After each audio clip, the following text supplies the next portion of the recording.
Hello everyone, I'm Kexin and I'm in my second year of MA Studies in Communication. First, I want to apologize for not being able to attend the conference in real time. So instead, I record my presentation and I hope everyone can still enjoy it. Today I'd like to present an argument essay that I wrote for the course Perspectives on Digital Health in last summer. So the study is called Health Tracking in the Age of Information Society, Consolidating the Surveillance Society through M-Health Technologies. To begin with, I'd like to introduce some key terms in this study.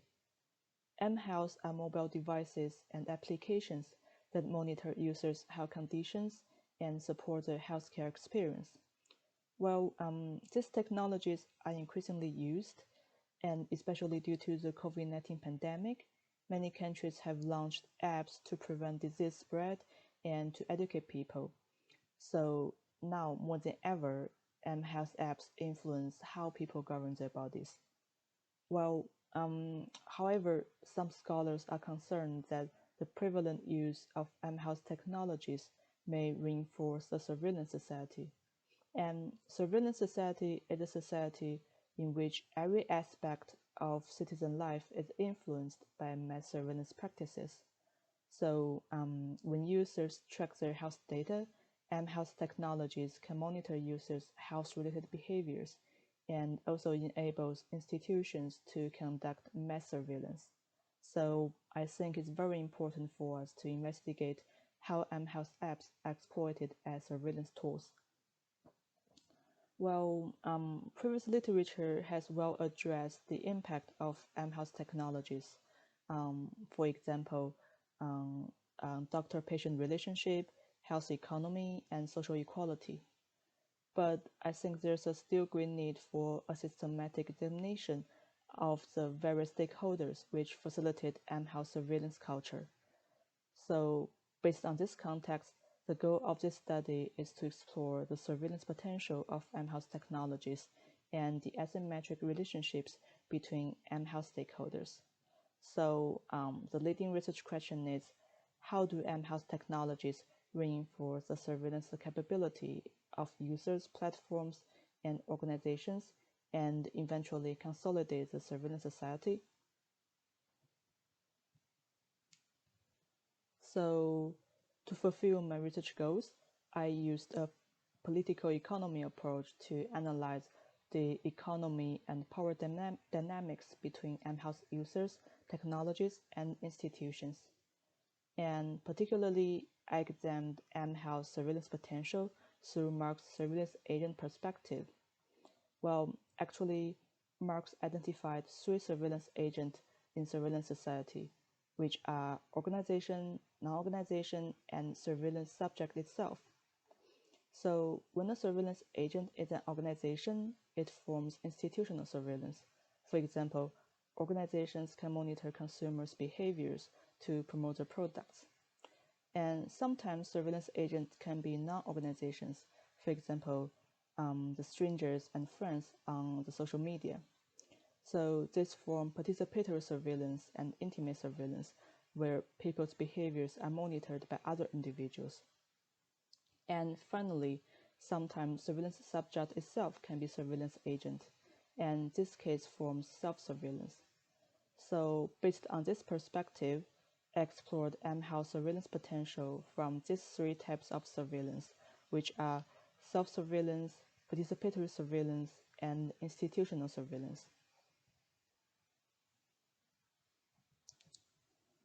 And yeah, here's the result of my research. So firstly, I argue that health technologies turn self-tracking into a pleasurable self-surveillance. This is because health platforms and social media normalize the belief that datafication of health and body is an ideal method for keeping healthy. For example, scholars found that media report may promote fitness surveillance as a key to a health revolution. And this makes people take self-surveillance for granted and also further governs the way people get knowledge and perceptions about bodies, health, and selves. For instance, many people are using sleep tracking apps to monitor their sleep patterns.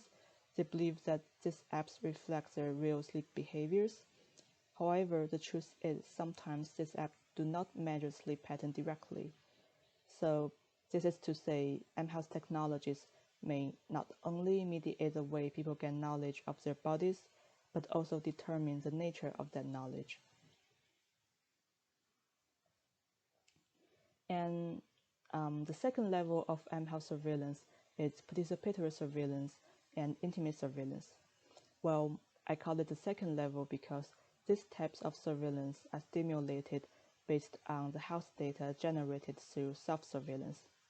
While on one hand, participatory surveillance enables M-House users to support each other in various ways. For example, there are many apps like Patient Like Me. I presented it on the right side of the PowerPoint, and these apps allow patients to share their experience and to contribute clinical data to health research. While on the other hand, since this data on some health apps are open to everyone, so governments and corporations can collect real-time data from these platforms to conduct social surveillance. And moreover, even our trusted people may unconsciously conduct intimate surveillance through M-House technologies. Well, for instance, people may monitor family members with Alzheimer's through wearable devices. So this monitor is conducted in the name of love and care, but it also threatens people's, especially vulnerable groups' privacy. Oops, sorry. Well, finally, the third level of surveillance identified in this research is institutional surveillance. Well, this type of surveillance can be conducted by corporations and governments. So regarding the corporate surveillance, M-House enables relevant corporations to exploit users' health data and manipulate consumers' behaviors. So one way that corporations monetize M-House users' health data is to sell it directly to relevant health corporations. For example, a company called 23andMe sold the consumer's DNA data to drug companies for profit. And another way to profit from users' data is through in-app advertising. This is to say, M-House corporations are very likely to monitor individuals' health data for personalized advertising. And the third way for M-House corporations to exploit users' health data is through commercial partnership.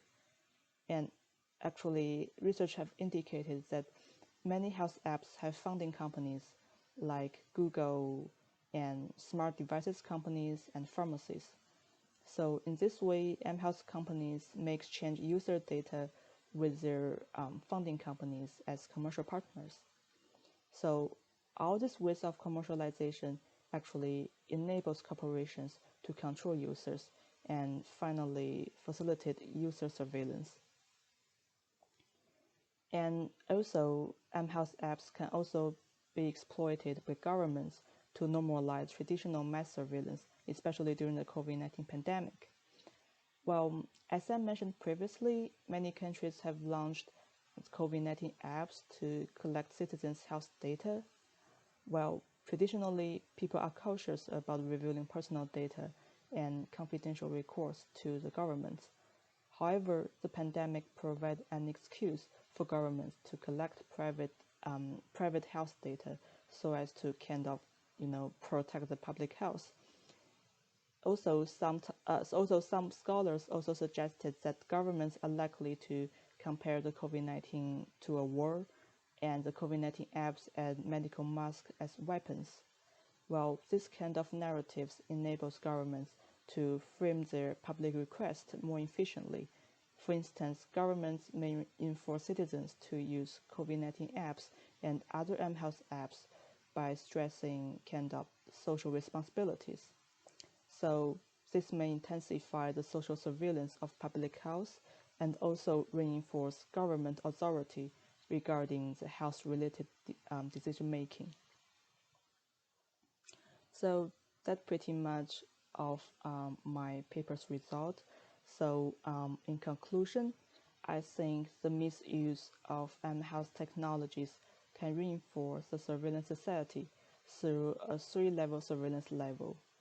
And you can see on this PowerPoint, I present the system in the graph here, and you can see that each circle represents a level of surveillance. So in the middle of the circle, at the first level, individuals conduct pleasurable self-surveillance by tracking their health data using M-Health technologies. However, with participatory surveillance, user data can be monitored by other individuals on M-Health platforms. This forms the second level of social surveillance. And moreover, all the data uploaded to the online platforms are monitored by institutions like governments, corporations, and other parties. So this kind of institutional surveillance forms the third level of social surveillance. It's also noticeable that these three levels of surveillance may influence each other. For example, the institutional surveillance can reinforce self-surveillance by emphasizing citizen responsibilities and the health benefits of using M-Health technologies. So basically, this process is how M-Health technologies normalize and consolidate the surveillance society. And this study actually also noticed that M-Health technology surveillance potential is resulted from a kind of unsolved question of who should determine who can access and use M-Health data for what purposes. So this is to say the fundamental problem underlying M-Health is data safety. So I think to prevent M-Health technologies from being used as surveillance tools, we should first protect users' data from being exploited. And finally, I also want to discuss some limitations of this study. Firstly, as you may notice, this study lacks first-hand evidence of M-Health surveillance practice. No, I only examined previous literature and discussions of M-Health technology surveillance potential. So I think future studies can specify how M-Health technologies work in the surveillance society, and also to provide some empirical evidence of M-Health's impact on users, organizations, platform economy, and also the social surveillance. And besides, I think we also need further exploration of how to prevent M-Health from being exploited as surveillance tools. Since the goal of this study is to raise public awareness of M-Health surveillance potential, it didn't provide a concrete solution of the negative impact of M-Health surveillance. So I think future works should also analyze how M-Health data should be used, who should be allowed access, and under what conditions that people can access and use M-Health data. Well, so I think that's pretty much of my presentation today. Although I cannot present in person, I'm still pleased to hear from you if you have any questions and suggestions about this presentation. So if you want to share your opinions, you can email me to the following address. So finally, thank you very much for listening, and hope you all enjoy the rest of the conference.